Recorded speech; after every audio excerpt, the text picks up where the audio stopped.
All right, today we are going deep, deep inside your engine. We're going to explore a secret circulatory system that you can't see, but your car absolutely cannot live without. We're talking about the hidden highways that carry its lifeblood, and trust me, understanding them can save you thousands of dollars. Look, this isn't just some dramatic line to get your attention. It's a very, very real scenario. Because the most dangerous kind of engine failure, it doesn't start with a bang. It starts with a whisper, a slow starvation that your dashboard is completely blind to. You know that little oil light on your dash? It only tells you the pressure near the pump, right at the beginning of the oil's journey. But the real danger, well, that's happening at the very end of the line, in a place that could be running bone dry while your gauge reads perfectly fine. So to really get how this system fails, we first have to understand how it's supposed to work. Let's follow a single drop of oil on its frantic trip through the engine. Take a look here. This diagram shows the entire journey. Oil starts way down in the sump at the bottom of the engine. From there, the pump grabs it, pressurizes it, and sends it on a climb all the way to the valve train at the very, very top. It's really just a continuous 5-step loop. The pump creates pressure, the filter cleans it up, and then these passages called galleries, which are basically the engine's arteries, deliver that clean oil everywhere it's needed before it all drains back down to the sump to start the whole cycle over again. Simple enough, right? But there's a vulnerability. There's a weak link in this chain, and you'll find it in the narrowest, most remote passages in the entire system. These are the camshaft oil galleries. Think of them as the capillaries of the engine. They're the absolute last stop for the oil, which means they are the very first to suffer from any drop in pressure or flow. And modern engines, oh man, with their complex variable valve timing systems, they are completely dependent on these tiny little passages being perfectly clear. And this brings us to the villain of our story. Now, we're not just talking about old, dirty oil.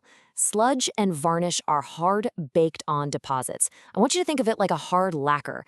It builds up over time from things like missed oil changes and too much short-trip driving, and it slowly chokes these passages, just like plaque in an artery. And no, fresh oil won't just wash this stuff away. And believe me, this isn't just some textbook problem. It has real-world consequences in some very common engines. You know that startup rattle in a Ford Triton? That's often pressure loss in these very galleries. The infamous sludge issues in the Chrysler 2.7-liter, clogged passages. Even in popular GM and Honda engines, these passages act as hydraulic circuits, and when they get clogged, critical systems like VTEC or active fuel management, they just fail. Now, when these passages start to clog, the engine doesn't just fail overnight. No, it's more like a countdown, building from a minor annoyance into total, unmitigated catastrophe.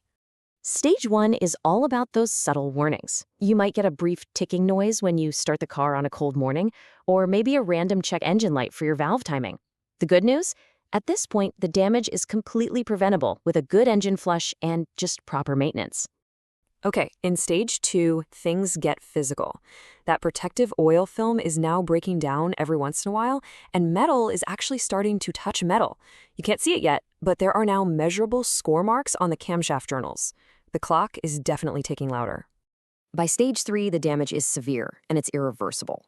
You can physically see deep scoring on the camshaft, and the soft aluminum of the cylinder head is likely all galled up and damaged.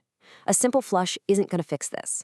You're now looking at replacing the camshafts, and that is a major, expensive repair. And finally, stage 4, catastrophe.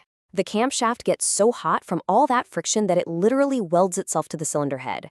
The cam is destroyed, the head is probably junk, and the shock from it all can damage other timing components. This is the difference between a maintenance item and a multi-thousand-dollar engine replacement. So how do you catch this before you get to stage 4? Well, the good news is your engine is actually trying to talk to you. You just need to learn its language.